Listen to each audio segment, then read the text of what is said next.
Hindi ito emergency ng pangkalahatan. It is a very specific and a very precise emergency. It is an emergency of the energy sector, the supply of energy, and the prices of energy. Nasa balitang-balita na kahapon, nakadeklara kami ng energy emergency. And dahil nakikita nga natin ang mga kaguluhan na nangyari dito sa giyera sa Middle East at ang ruta ng supply ng langis sa buong mundo ay naapektuhan. Ang Straits of Hormuz, madalas nyo lang ngayon marinig ang Straits of Hormuz. Nanto parang lasing kasi talaga eh. Ano ba? Kapag kakatapos lang ng chemotherapy, wag kasing nag-i-speech. Siyempre, manhid pa yung dila mo niyan. O naman, nangihina ka na, speech ka pa ng speech eh. Tapos parang lasing pag nag-i-speech, diba? Pwede mag-extra Diyos ka o kaya mag-cobra ka, yung cobra. Para pag inom mo ganun, alerto ka, hindi yung paikot-ikot, paligoy-ligoy ka, putang ina, parang nilalagay mo na naman kami sa tubibo eh. O ano pa sasabihin? At yun, kung tignan niyo sa mapa, doon dumadaan ang mga langis. Lamis. Putang ina, gago talaga. Ano na naman yan? Anong ginagawa mo? Anong lamis na naman? Ang ruta ng supply ng langis sa buong mundo ay naapektuhan. Ang Straits of Hormuz, madalas nyo lang ngayon marinig ang Straits of Hormuz. At yun, kung tignan niyo sa mapa, doon dumadaan ang mga lamis. Tanginan to. Bulol. Presidente ng Pilipinas, bulol. Putang ina yan. Vernacular na natin. Tagalog na. Hindi mo pa mabagkas na maayos lamis. Langis. Inan to. Unggoy talaga eh. Langis ng 20, more or less 20% ng lahat ng world supply ng oil products dahil oil-producing countries sa mga Gulf countries. So doon dumadaan lahat. Karamihan ng dumadaan na langis sa Straits of Hormuz papunta rito sa Asia. Kaya't ang Asia, sa pagsara ng Straits of Hormuz, ang Asia ang pinakamabigat ang tama. At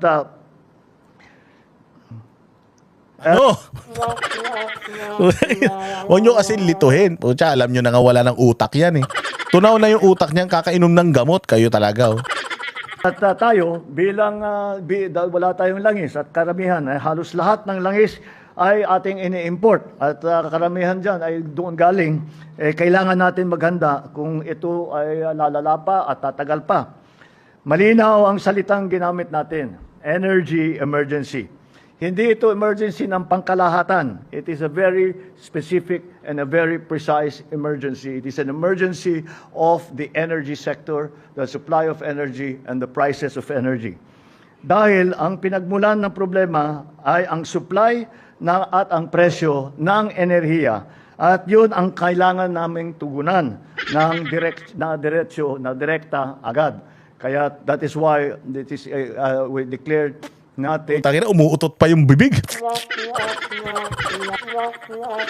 Ano yun? Saan galing yung tunog na yan, BBM, ha? Tugunan ng direkta agad. Kaya that is why we declared natin. Ilan yan, kadiri ang puta. Ano ba naman yan? Tululaway yarn. Hinigop niya eh. Oh, lumabas yung laway eh. Nung nakaraan, sipon. Ngayon naman, laway. Oh, nako. Ulitin natin ha. Baka nung na-miss lang natin. At ang presyo ng enerhiya. At yun ang kailangan naming tugunan ng direkta agad. Kaya that is why we declared natin general. Umutot yung bibig eh. Hirap naman na kasi yung tao. Huwag nyo na masyadong pinapagod. Ikaw naman kasi pwede ka na magpahinga eh. Sabi ko naman sa'yo, okay na Pilipinas eh. Masyado nyo nang inagrabyado Pilipinas, okay na. Uwi ka na sa Ilocos. Paalaga ka na kay Aimee. Bigyan mo na kay Inday. Oo, putya ka na. Tumutulo na yung sipon mo. Tumutulo na yung laway mo. Hinihigop-higop mo na. Tama na sir, pagod ka na. Huwag ka na nag-iisip. Konti na lang yan natitira sa utak mo. Gagamitin mo pa. Baka matunaw yan, mag-evaporate yan. Bahala ka. State of emergency, but a state of energy emergency. I'd like to stress that point, that it is the energy sector that we need to declare as an emergency sector. because of the war in the Middle East. Napaikot-ikot, no? Doon punta. Akala mo grade 2 yung nagsasalita. Wala, no? Ucha, wala talaga, no? Tunaw eh. Sunog eh. I want to assure everyone that this does not mean that we should panic. It means that Magago, no? State of emergency, pero wag kang magpanik.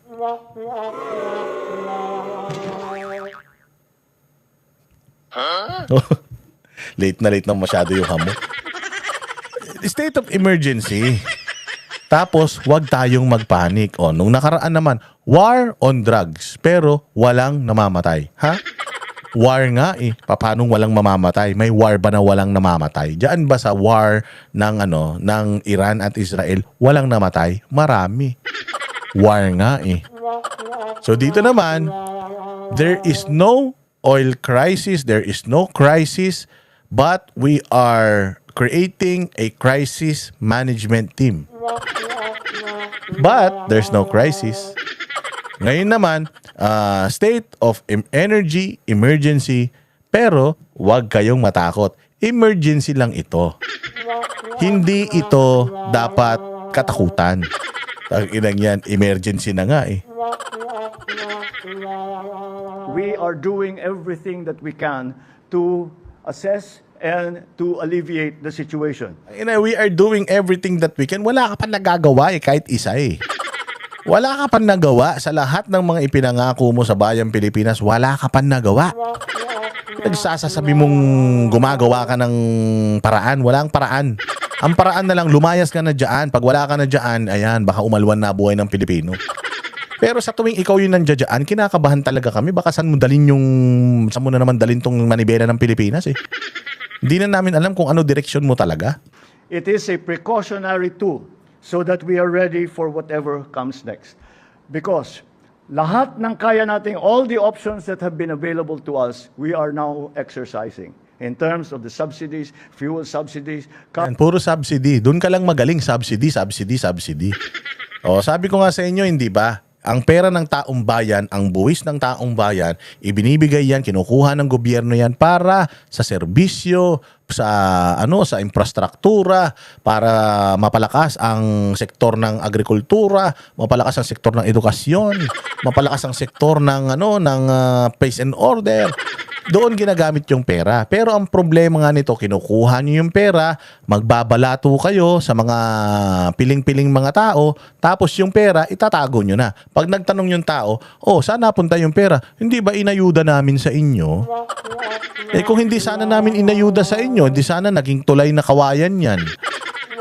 Hindi ba? Dito lang nangyayari yan sa Pilipinas, ha? Dito lang nangyayari sa Pilipinas na yung perang kinukuha sa taong bayan, imbis na ibalik sa taong bayan bilang serbisyo, bilang tulay, kalsada, infrastruktura, eskwelahan, simbahan, wag pala simbahan, ospital. O imbis na doon, mabilis na internet, magandang transportasyon. Imbis na doon mapunta, hindi, napupunta sa ayuda. Pagbigay nila ng ayuda, halimbawa, anong may problema tayo? Transport sector, bigyan ng ayuda yung transport sector. Sir, papagawa pa ba natin yung EDSA para hindi na matraffic? Di na, nagbigay na tayo. Hindi na yun. May problema tayo sa agrikultura. Naku po, mahina ang produksyon natin ng bigas. Anong gagawin natin? Bigyan ng ayuda yan. Magbibigay pa ba tayo, sir, ng mga makinarya para mapalago nila yung kanilang mga ani? Wag na, nagbigay na tayong pera. Okay na yun. Ganyan ang style ng administrasyon ni Bongbong. So yun yung pinagmamalaki niya. Subsidy, ulul. Ang ina niya, subsidy na yan, ginagawa nyo lang yan. Yung state of emergency na yan, ginagawa nyo lang yan para magkaroon kayo ng kapangyarihan, para kunin yung pondo, magbalato ng konti, tapos wala na, thank you na yan. Cuts in fees in our ports, cuts in charges, and again, the continued workings of our government to talk to other governments and to talk to even the private sector. The private sector partners have a lot to play, have a big role to play in all of this. We have done all of those things all those options that have been available to us. The reason that I declared an energy emergency is to provide government with more options should the need arise. Binibigyan nito ang ating pamahalaan ang mga kapangyarihan kumilos ng mas mabilis, bumili ng langis ng hindi na kailangan na dumaan pa sa matagal na proseso at pagsamahin ang lahat ng ahensya sa isang direksyon. Those are the authorities and the powers that we might need in the future and we would like to have available to us. Nakikipag-ugnayan din tayo sa Kongreso. I'm sorry, I'm looking at the wrong page. Tangin na patay. Nakikipag-ugnayan sa Kongreso, sabay hindi pala, mali pala yung binabasa ko. Ay, nako. Alam nyo, it is painful to watch, mga bossing, na we have a president like this. You know, this update, 38 minutes to eh. And when I watched it, it was the longest 38 minutes of my life. The longest at pinakawalang kwentang 38 minutes na sinayang ko sa buong buhay ko. Yung pinanood ko yung speech nito kanina, paikot-ikot, paligoy-ligoy. Nagkukwento siya na wala namang interesado. Ikukwento niya yung tungkol sa Strait of Hormuz. Alam naman na ng tao yun eh. Alam naman na ng tao yun, pero ikukwento niya pa yun. Hindi na lang siya dumiretso dun sa punto ng bakit siya? Ang dami niya pang sinasabi. Sasabihin lang naman niya ano yung state of energy emergency. Ayun na kung ano-ano pa, humigup-higup pa. Pati lamis na damay. Buti wala nagluto ng pansit dyan ngayon. Pero ipapakita ko lang tong na to, mga boss. Papakita ko lang to. Ito ang nangyari sa Bayang Pilipinas. Tingnan ninyo, Asian Diesel Price Tracker. March 2026 update. Comparing the prices from Philippine Peso, January 2026 versus today. Tingnan ninyo. Philippines, Laos, Thailand, Vietnam, Singapore, Malaysia, Indonesia, India, Japan, and South Korea. Tingnan nyo yung sa Pilipinas. From 54 pesos, napunta sa 129. 97% ang itinaas. Niloloko tayo ng gobyerno. Bakit? Parehas lang naman ang krisis na nararanasan ng mga Southeast Asian countries. Pero bakit ang Laos na 52 pesos yung kanilang langis, tumaas lang ng 33% at 69 pesos. Bakit ang Thailand, 48 sa kanila, tumaas lang ng 30 pesos o 20 plus pesos, 46%. Sa Vietnam, tumaas lang ng 35%, from 42, 57. Si Cambodia, from 85, mahal kay Cambodia, from 85, naging 98 lang. Kay Singapore, mahal talaga ang Singapore kasi ang taas ng tax dyan eh. Kaya ang presyo ng gasolina sa kanila 110, naging 142, pero 29% lang ang tinaas. Malaysia, grabe, 28. May sarili naman sila sigurong masarili silang kuhanan ng langis. Pero ang tinaas lang nila 45%. Indonesia, ang itinaas 5 piso lang.